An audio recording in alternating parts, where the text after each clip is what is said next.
আসসালামু আলাইকুম। আমরা সবাই চাই আমাদের রিজিকে বরকত আসুক এবং অভাব দূর হোক। কিন্তু আমরা কি জানি আল্লাহ তাআলা রিজিক বৃদ্ধির জন্য কিছু বিশেষ চাবি আমাদের হাতে দিয়েছেন? চলুন জেনে নিই। কুরআন সুন্নাহর আলোকে রিজিক বৃদ্ধির ৫টি উপায়। ১. বেশি বেশি ইস্তেগফার করা। আল্লাহ কুরআনে সূরা নূহে বলেছেন, যারা ক্ষমা প্রার্থনা করে আল্লাহ তাদের উপর আকাশ থেকে বৃষ্টি বর্ষণ করেন এবং ধনসম্পদ ও সন্তান দিয়ে সাহায্য করেন। তাই প্রতিদিন বেশি বেশি আস্তাগফিরুল্লাহ পাঠ করুন। ২. আত্মীয়তার সম্পর্ক বজায় রাখা। নবীজি বলেছেন, যে ব্যক্তি চায় তার রিজিক প্রশস্ত হোক এবং হায়াত বৃদ্ধি পাক, সে যেন আত্মীয়তার সম্পর্ক বজায় রাখে। বুখারী ও মুসলিম। ৩. দান সাদাকা করা।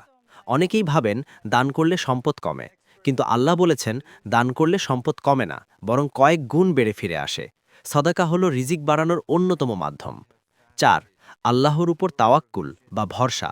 হাদিসে আছে, মানুষ যদি পাখির মতো আল্লাহর উপর ভরসা করত, তবে পাখিকে যেভাবে তিনি খালি পেটে সকালে বের করে ভরা পেটে সন্ধ্যায় ফেরান, মানুষকেও সেভাবে রিজিক দিতেন। ৫. সকালের সময় বরকতময় করা। নবীজি ভোরবেলার জন্য বরকতের দোয়া করেছেন। তাই ফজরের পর না ঘুমানো এবং এই সময়টা ইবাদত বা কাজের মাধ্যমে কাটানো রিজিক বৃদ্ধির সহায়ক। রিজিকের মালিক একমাত্র আল্লাহ। আসুন আমরা গুনাহ ছেড়ে দেই এবং এই আমলগুলো করি।